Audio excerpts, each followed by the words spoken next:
tax freight train is bearing down on your retirement. To protect yourself, you'll have to harness the power of zero.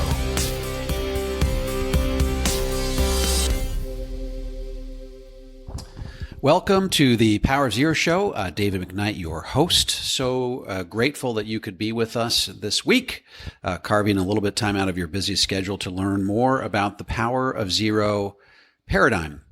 Reminder, I'm the author of the best-selling book, The Power of Zero, sold over 200,000 copies. You can find that. If you just want one copy, you can find that on Amazon, most cost-effective place to get that. Or if you want to buy them in bulk, you can go to powerofzero.com. Same goes for the sequel to The Power of Zero, Look Before You LIRP, and then a standalone volume, fictional story, which couched within the story is an important financial principle that tells you how you can protect yourself against sequence of return risk. That book is called The Volatility Shield, and getting very, very good reviews on that. Take a look at the reviews on Amazon. Again, you can buy that on Amazon if it's a onesie twosie, but if you want to buy in bulk, go to powerofzero.com. Also a reminder that the Power of Zero movie, Power of Zero, The Tax Train is Coming, that's starting to grow and get more and more attention. Please take a look at that. You can watch that streaming on YouTube, on Amazon, pretty much anywhere you can stream movies, you can find it. All right. I'm actually pretty excited about today's show. We're going to talk about whether LIRPs really have high fees. And the reason this is even a subject is because that is actually the number one criticism that you'll find online, whether you're listening to Dave Ramsey or Clark Howard or Susie Orman. They'll say you can't do an LIRP because the fees are simply too prohibitive. And of course, the question I always raise is, they're expensive compared to what? And I usually like to compare the fees to where you might otherwise be putting your money had you not put it into an LIRP. Where would you be putting your money if not into an LIRP? And the answer is into some sort of investment. And what are typical investment fees? Well, whether it's a 401k or an IRA or an investment in your taxable bucket, you're looking at an expense ratio of 1.5%. What is an expense ratio? That's what what the fund managers are going to be charging you to manage your money. Give you an example. If you have your money, your retirement account in a 401k that's invested in mutual funds, and you are paying a 1.5% expense ratio, or some people might phrase that as 150 basis points, same thing. Then if your investment grows 30%, that means you really only grew at 28.5% because they shaved a point and a half off of your account. Now, the converse is true. If your investment is down 30%, then they're going to subtract an additional 1.5% from that. So if you lost 30%, you really lost 31.5%. So rain or shine, they're going to charge you that 1.5%. So when we say LIRPs are expensive, we always say compared to what? And so we have to use as a baseline this number of 1.5%. Can you get cheaper investments out there? Certainly, but I'm talking about the typical. It's actually, according to USA Today, the average 401k expense is 1.5%. So the question is, are LIRPs more or less expensive than a traditional 401k account? Now, the way I describe the LIRP is a bucket of money that grows tax-free. There's no contribution limits. There's no income limitations. You don't pay taxes if you take the money out, take it out the right way. It doesn't affect provisional income. It's a true tax-free investment. And there's not likely to be any legislative risk down the road, meaning that if they were to change the rules somewhere down the road, they're likely grandfather whoever has the account today. And you get to continue to enjoy whatever the rules were prior to them changing the account. So this is an LIRP. It's a bucket of money. It's tax-free. It's an unlimited bucket of tax-free dollars for all intents and purposes. But the IRS says if we're going to give you this unlimited bucket of tax-free dollars, we're going to require that there be a spigot attached to the side of that bucket through which flows on a monthly basis some expenses. Okay. What do those expenses go towards? They go towards some administrative fees. They go to pay the guy who got you set up with your LIRP and is continuing to monitor it for you over the life of the program and helping you get to the 0% tax bracket. So that guy's got to get paid. The insurance company's got to get paid to keep their lights on and to keep their doors open. And you're also paying for the cost of life insurance. Why life insurance? Because the IRS says in order for this bucket to work, you got to be willing to pay for some life insurance. You got to have a need for life insurance. And even if it's not life insurance, if you have a need for long-term care, we know that you can get your death benefit in advance of your death for the purpose of paying for long-term care. So those are the expenses that you're paying for. Okay. I am prepared to make the argument that the expenses in the LIRP over the life of the program are probably much cheaper than what you're paying in your 401k or IRA. And here's why. And this is how I explain the expenses in the LIRP. They're going to be a little bit higher in the early years because the insurance company's got to pay for all of the costs of getting the program up and running. They're paying for your medical tests. They're paying the advisor. They're paying to order your medical records. They're paying the underwriter to evaluate your medical records, so on and so forth. So they're going to be a little bit higher in the early years. And when I say the early years, I'm talking typically the first 10 years. But they drop off the cliff in that 11th year. They become practically inconsequential that 11th year. And some companies, maybe the 15th year, depends on what the surrender charge is, but it's typically 10 years. You're going to be paying expenses the first 10 years that are the equivalent of about 1 year's worth of premium, but they're spread out over that 10 years. So to get your program up and running, it's going to be a little bit more expensive in the first 10 years. However, like I said, they drop off the cliff in years 11 plus. And when I say drop off the cliff, I mean really drop off the cliff. I'm talking going from higher down to 35 basis points or so, years 11 until when you die. Okay.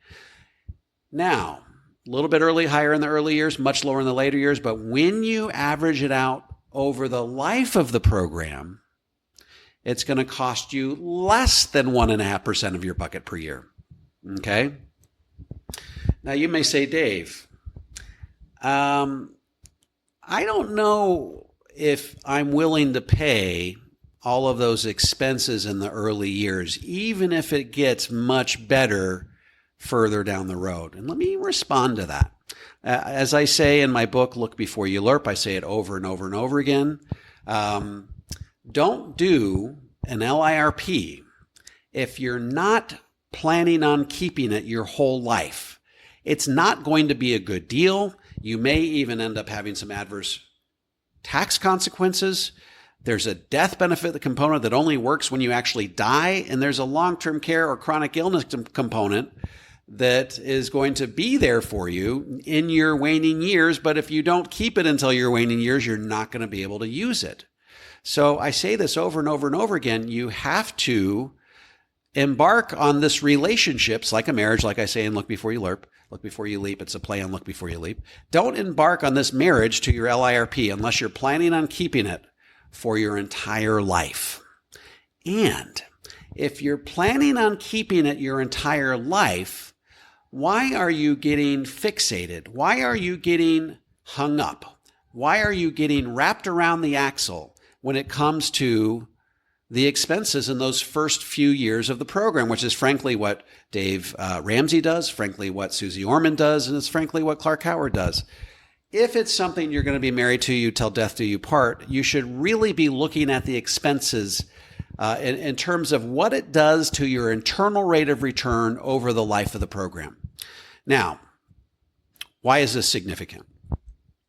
Let's say that you are you're growing your money at 7.5%, which I could show you lots and lots of historical back-tested results where you're getting at least 7.5%. Most of the time it's 8 or above, but frankly, the government's not allowing us to show 8 and above. We can show 7.5, we're going to show 7. Let's say 7.5 for today's purposes.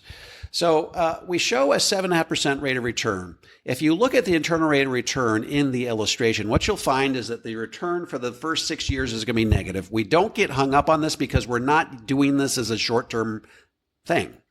We are doing it as a lifetime thing. So we don't get fixated on the first 6 years. We don't break even for the first 6 years if it's structured properly, and we're getting reasonable rates of return. You start inching into positive territory in terms of internal rate of return, probably in the 7th or 8th year. And then it gets really, really good once you hit that 10th year because the expenses completely fall off a cliff. Now you're paying just the cost of term insurance, which is not a lot, because if you're doing what we call option 1 or option A, the amount that you're paying for as time goes on, even though you're getting older, it gets smaller as time wears on.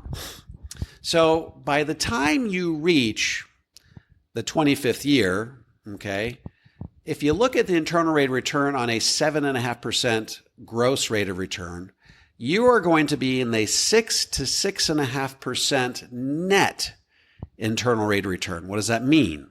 That means that the internal expenses, on average over the life of the program, were between 1 and 1.5%. Let's just call it 1% because the longer you keep it, the closer you're going to get to 1%. If in the 25th year, the expenses on average over the life of the program are 1%, then guess what? They might as well have been 1% all 25 years, because if you line this up against a different investment that has 1.5% expense ratio, like a 401k or IRA, that's going to be 1.5% year 1, year 5, year 10, year 15, year 20, year 25. It's going to be 1.5% the whole time. If you look at how much money is in the LIRP after 25 years, in the 25th year, if the average internal expense is 1%, you're going to have far more money in the LIRP than you would the 401k. Why? Because if the internal rate of return reflects a 1% expense over the life of the program, it might as well have been 1% year 1, year 5, year 10, year 15, year 20. It's not the case, but if the internal rate of return reflects that, it might as well have been. So I repeatedly ask people who get hung up on expenses, if you are keeping this for 45 years, 35 years, even 25 years, why are you getting hung up on the expenses in the first couple years? You should really be looking at what the expenses are over the life of the program. I'm not here to tell you for a second that the cost of admission to these programs is not significant in the first 10 years.